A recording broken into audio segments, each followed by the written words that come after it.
Katanya Allah dekat. Kenapa kita masih bikin jarak? Berarti kita dong yang membuat jarak. Nah, sudah selesai. Padahal kan maksudnya tidak begitu. Saya pernah ada orang punya problem kayak gitu. Kenapa kamu tidak mau bertawasul? Karena tawasul itu adalah berdoa tidak langsung. Saya sampaikan, kamu salah. Tawasul itu bukan berdoa tidak langsung. Tapi tawasul itu tidak langsung berdoa. Jadi meminta ini hak kita, tapi ibadah adalah kewajiban kita. Iya karena butuh, iya karena nasta'in. Maka sebelum minta ya ibadah dulu, baru mohon, itu loh. Ini etika.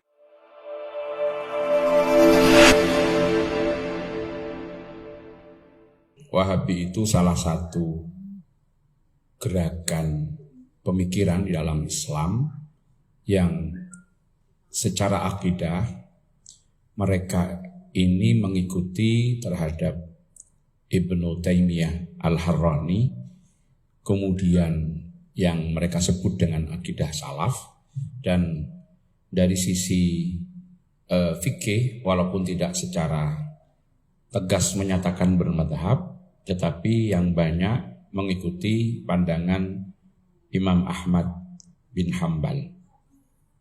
Kemudian salah satu corak pemikirannya dengan semangat untuk pemurnian akidah. Mereka yang membedakan dengan kita yang tegas adalah pada pembagian tauhid menjadi 3. Ini yang kemudian dari situ menjadi cikal bakal penyesatan, pensyirikan dan lain sebagainya. Tauhid di mereka itu dibagi 3, dan ini dulu masuk di kurikulum aliyah dan diajarkan ya ke siswa. Lalu itu dari sana. Apa? Yang pertama adalah tauhid rububiyah, tauhid uluhiyah, dan tauhidul asma wa sifat. Itu rumusan dari Ibnu Taimiyah sebetulnya.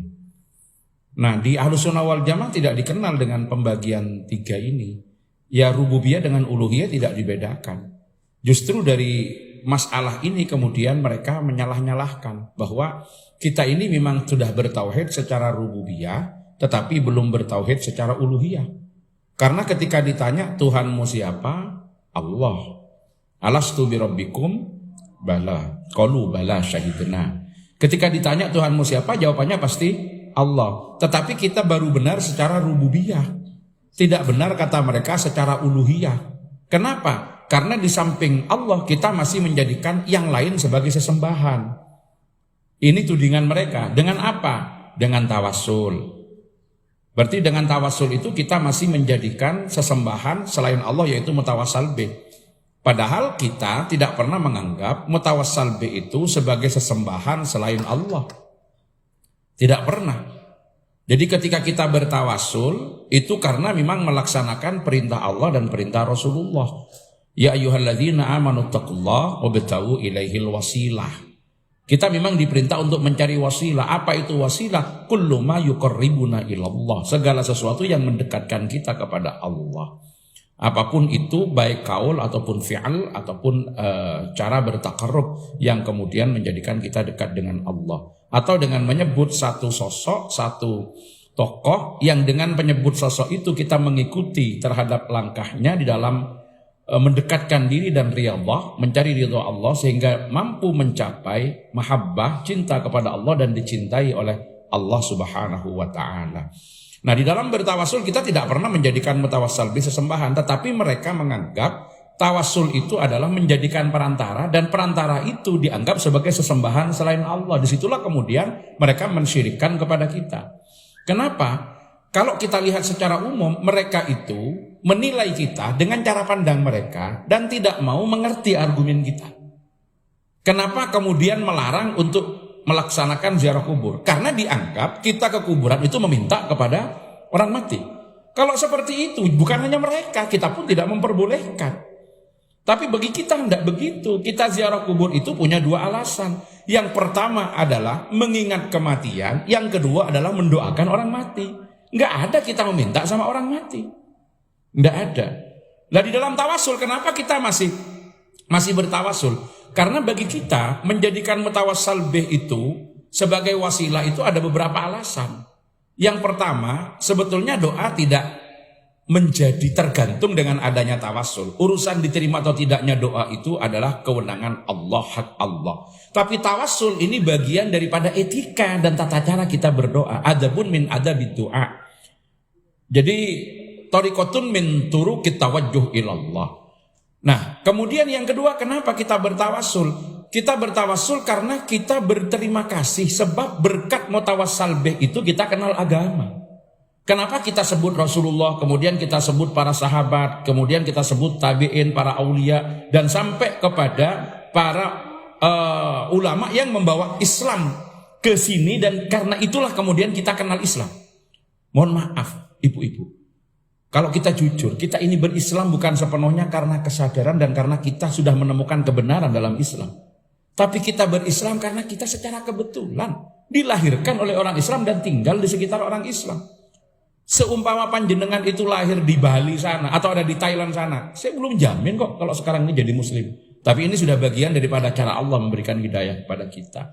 Maka kita sebut beliau-beliau itu sebagai ucapan terima kasih kepada beliau-beliau yang kita sebut dalam mutawassal bih itu.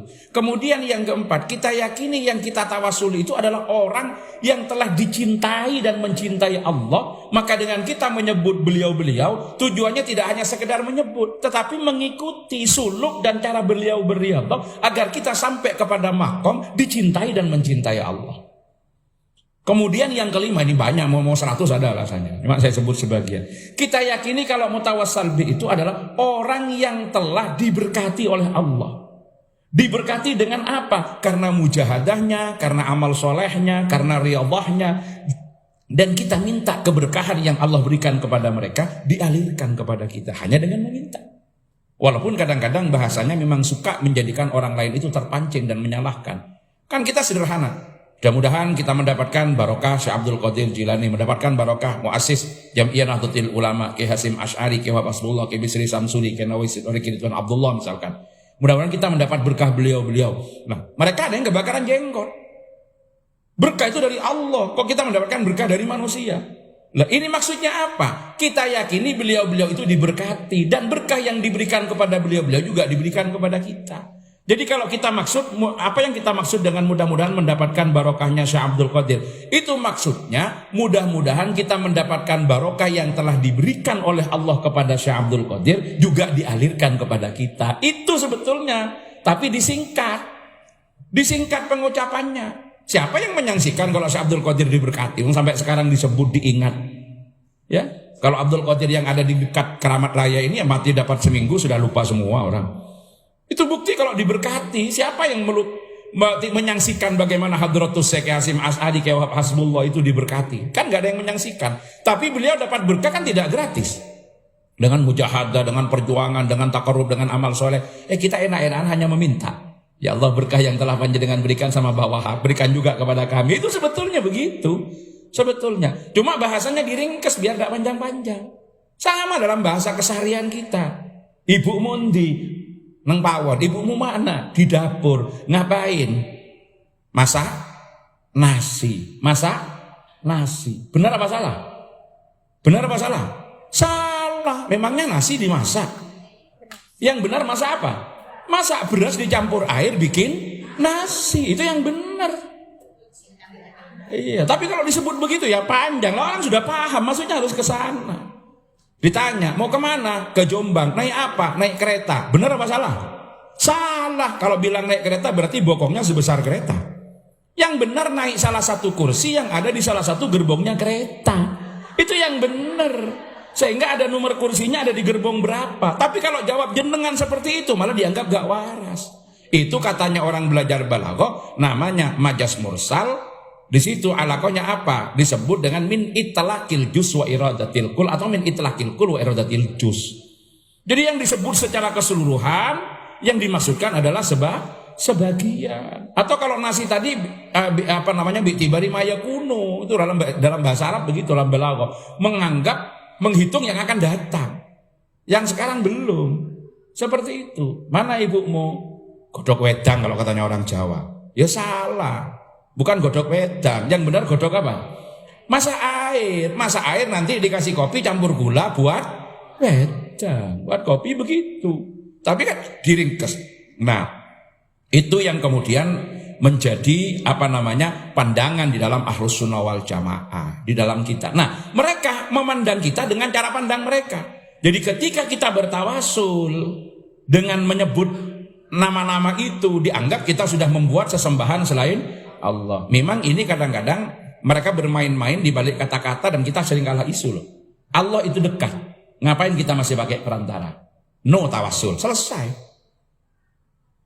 Jadi mereka bisa bikin begitu. Dan ini kadang-kadang lebih menarik sama anak-anak muda yang nggak paham. Katanya Allah dekat, kenapa kita masih bikin jarak? Berarti kita dong yang membuat jarak. Nah, sudah selesai.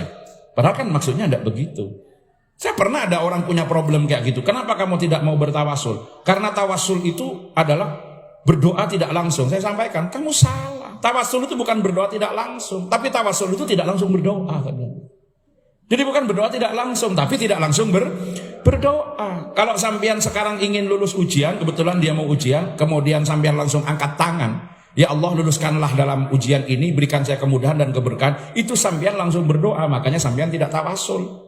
Kalau sampean tawasul gimana? Sampean wudu dulu. Setelah itu sholat, karena ada hadisnya. Kalau ada gitu senang dia ada hadisnya. Maka nalillahi hajatun falyusbihil wudu wal yusalli rakaatain. Siapa yang punya hajat kepada Allah, sempurnakan wudu dan salatlah 2 rakaat. Setelah itu sampean baca Yasin, sampean baca sholawat dan sebagainya, baru angkat tangan. Ya Allah, berkah doa, berkah wudu, berkah Yasin, berkah sholawat, kabulkanlah permohonan saya. Lah ada etikanya. Sampean itu kalau minta uang sama orang tahu mosok langsung begitu. Kalau caranya baik kan datang, Bapak capek ya dipijeti dulu. Disayangi dulu baru ngomong ya. Iku koyoke waktu ini ganti gitu loh. Cok langsung ujuk-ujuk suaminya datang, wah ini beli ini, besok beli ini, bisa mangkel juga. Walaupun tidak mengatakan bahwa Tuhan seperti itu, tidak. Tapi kan etika kita, etika orang meminta gitu loh. Jadi meminta ini hak kita, tapi ibadah adalah kewajiban kita. Iya karena butuh, iya karena nasta'in. Maka sebelum minta ya ibadah dulu, baru mohon gitu loh. Ini etika. Persoalan etika. Nah, mereka itu menganggap seperti itu.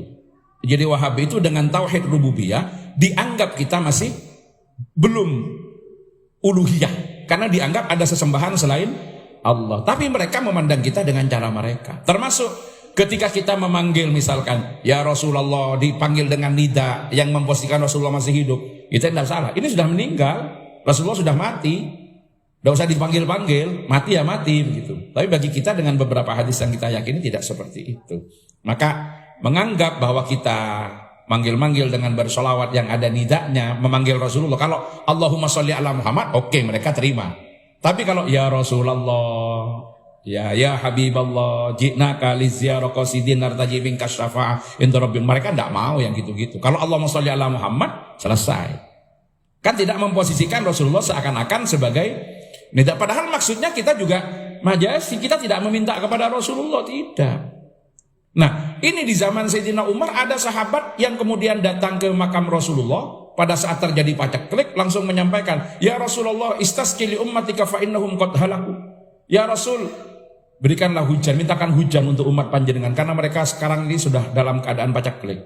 Kemudian ketika malam hari dia bermimpi, didatangi Rasulullah, "I'ti Umar wa akhrihu salam wa akhbirhum bi annahum maskiyun." Datangilah Umar, sampaikan salam dan kabarkan kepada mereka kalau mereka sebentar lagi akan dihujani, akan diberi hujan oleh Allah Subhanahu wa taala. Seperti itu. Itulah hakikat-hakikat tawasul, dan mereka memandang seperti itu karena pandangannya tekstualis. Jadi memandang kita ini dengan amaliyah kita dipandang dengan cara dan sudut pandang mereka. Ya kalau orang datang ke kuburan minta ke kuburan, siapa yang mengatakan tidak salah? Kita juga mengatakan salah kok. Dan kita kan tidak seperti itu. Kita tidak seperti itu. Kita bertawasul juga tidak seperti itu. Nah, gerakan-gerakan mereka itu biasanya bersembunyi di balik apa? Kata pemurnian. Jadi pemurnian daripada kesyirikan, daripada kesesatan dan lain sebagainya hanya murni. Jadi yang mereka pahami idza sa'alta fas'alillah wa idza sta'anta fasta'in billah. Kalau kamu minta, mintalah kepada Allah. Kalau minta tolonglah kepada Allah. Berarti minta tolong kepada selain Allah tidak boleh. Dan kita gak langsung seperti itu. Hakikatnya semuanya minta tolong kepada Allah. Tapi kan ada perantara. Kalau kita mau masuk rumah kemudian tidak ada kuncinya, kan kita juga bisa bertawasul dengan tukang jaga agar supaya kuncinya dibukakan. Kalau misalkan kita mau naik ke lantai 8 ternyata kita tidak mencet sendiri, kan juga kita minta tolong sama petugas lift agar diantarkan. Kenapa tidak boleh? Oh, ini kan persoalan-persoalan yang ada, tapi persoalan-persoalan ibadah yang sama sebetulnya. Kita hanya menghadirkan dengan harapan, dengan kecintaan yang kita hadirkan itu kepada Allah, kita akan katut di situ. Makanya seperti ya Rabbi bil Mustafa, mereka tidak mau. Kalau doa langsung kepada Allah, bukan ya Allah melalui Rasulullah, tidak ada begitu. Bali maqasidana, mereka tidak mau. Itu salah satu ciri, dan banyak hal lain yang berbeda antara mereka dengan kita, dengan Ahlus Sunnah wal Jamaah. Di antaranya adalah tidak bisa berprinsip pada al jamaah, sehingga seringkali di antara mereka itu jatuh saling menyesatkan dan saling mengkafirkan. Itu karakternya.